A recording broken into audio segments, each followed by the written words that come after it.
ബോളിവുഡ് ഇതിഹാസം ധർമ്മേന്ദ്ര അന്തരിച്ചു. 89 വയസ്സായിരുന്നു. മുംബൈയിലെ വസതിയിലായിരുന്നു അന്ത്യം. 6 പതിറ്റാണ്ട് കാലം ബോളിവുഡിലെ നിറസാന്നിധ്യമായിരുന്നു. ശ്രീനാഥ് ചന്ദ്രൻ വിവരങ്ങളുമായി ചേരുന്നുണ്ട് മുംബൈയിൽ നിന്ന്. ശ്രീനാഥ്, 300-ലേറെ സിനിമകൾ, അതിൽ തന്നെ ഒരുപാട് മികച്ച കഥാപാത്രങ്ങൾ, ഷോലെ പോലുള്ള സിനിമകളും അതിലെ കഥാപാത്രവുമൊക്കെ ഇപ്പോൾ ആളുകളുടെ മനസ്സിലേക്ക് വരുന്നുണ്ടാകും. ബോളിവുഡിന് വലിയ നഷ്ടമാണ്. ബോളിവുഡിൻ്റെ എക്കാലത്തെയും മികച്ച ഒരു പ്രതിഭയാണ് വിട പറഞ്ഞു പോകുന്നത്. ഹിമാനെ നഷ്ടമാകുന്നു ബോളിവുഡിന്. രാജ്യത്തെ സിനിമയ്ക്ക് വിവരങ്ങൾ ശ്രീനാഥ് ചന്ദ്രൻ. ടി കെ, ഇപ്പോൾ ഏതായാലും സംസ്കാര ചടങ്ങുകൾ പൂർത്തിയായിട്ടുണ്ട്. വിലേപാർലയിലെ ക്രിമറ്റോറിയത്തിലാണ്, ശ്മശാനത്തിലാണ് ഈ സംസ്കാര ചടങ്ങുകളൊക്കെ തന്നെ നടന്നത്. അതിപ്പോൾ പൂർത്തിയായി. അദ്ദേഹത്തിന് അവസാന യാത്രയ്ക്കും ആദരാഞ്ജലി അർപ്പിച്ച് അദ്ദേഹത്തിന്റെ സുഹൃത്തുക്കളൊക്കെ തന്നെ ഇപ്പോൾ ഇവിടെ നിന്ന് മടങ്ങുകയാണ്. കുടുംബാംഗങ്ങളും ഇപ്പോൾ ശ്മശാനത്തിന് പുറത്തേക്ക് പോയിട്ടുണ്ട്. അങ്ങനെ ഒരു ഇതിഹാസം അത് അവസാനിക്കുകയാണ്.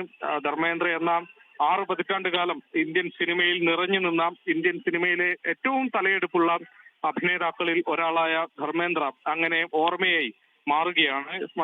ശ്മശാനത്തിലേക്ക് ബോളിവുഡിലെ ഏറ്റവും പ്രധാനപ്പെട്ട അല്ലെങ്കിൽ ഏറ്റവും വലിയ സൂപ്പർ സ്റ്റാറുകളൊക്കെ തന്നെ കൂട്ടത്തോടെ എത്തി എന്നത് അദ്ദേഹത്തിന്റെ ഒരു മഹത്വം, അദ്ദേഹം എത്രത്തോളം പ്രധാനപ്പെട്ടതാണ്, വിലപ്പെട്ടതാണ് എന്നത് കൂടി സൂചിപ്പിക്കുന്നുണ്ട്. അക്ഷയ് കുമാർ, സൽമാൻ ഖാൻ അടക്കമുള്ള സൂപ്പർ താരങ്ങളൊക്കെ തന്നെ ഈ സംസ്കാര ചടങ്ങിൽ പങ്കെടുക്കാൻ വേണ്ടി എത്തുകയും ചെയ്തിരുന്നു. ഷാറൂഖ് ഖാൻ എത്തിയില്ല, പക്ഷേ ഗൗരി ഖാൻ അടക്കമുള്ളവർ എത്തുകയും ചെയ്തിരുന്നു. അദ്ദേഹത്തിന്റെ കുടുംബാംഗങ്ങളും ഇവിടെ ഈ സംസ്കാര ചടങ്ങുകൾക്കായി എത്തുകയും ചെയ്തിട്ടുണ്ട്. ഇന്ന് രാവിലെയാണ് അദ്ദേഹത്തിന്റെ മരണം സംഭവിക്കുന്നത്.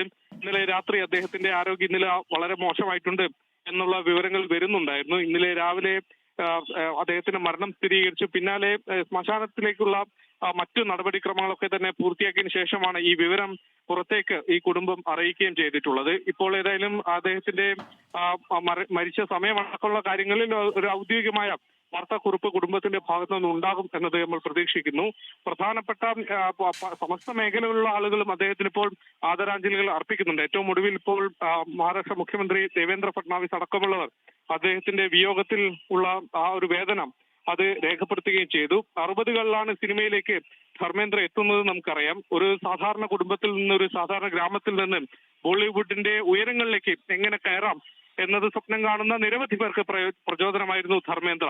60കളിൽ അദ്ദേഹത്തിന്റെ സിനിമാ ജീവിതം തുടങ്ങുന്നു. പിന്നീട് 70കളിൽ പ്രണയനായകനിൽ നിന്ന് ഒരു ആക്ഷൻ ഹീറോയിലേക്ക് അദ്ദേഹം ഉയർന്നത് നമ്മൾ കണ്ടതാണ്. ഷോലെ അടക്കമുള്ള സിനിമകൾ 75ലാണ് പുറത്തിറങ്ങുന്നത് നമുക്കറിയാം. ശരി, നടനായും നിർമ്മാതാവുമായും ഒക്കെ ബോളിവുഡിൽ തിളങ്ങിയ പ്രതിഭയാണ് വിട പറഞ്ഞു പോകുന്നത്. പിന്നീട് അദ്ദേഹം രാഷ്ട്രീയത്തിലും രംഗപ്രവേശനം നടത്തിയിരുന്നു. ദീർഘനാളായി അദ്ദേഹം അസുഖബാധിതനായി ചികിത്സയിലായിരുന്നു. ഈ ഡിസംബർ 8-ാം തീയതി അദ്ദേഹത്തിന്റെ 90-ാം ജന്മദിനം ആഘോഷിക്കാനിരിക്കെയാണ് അദ്ദേഹം വിടവാങ്ങുന്നത്.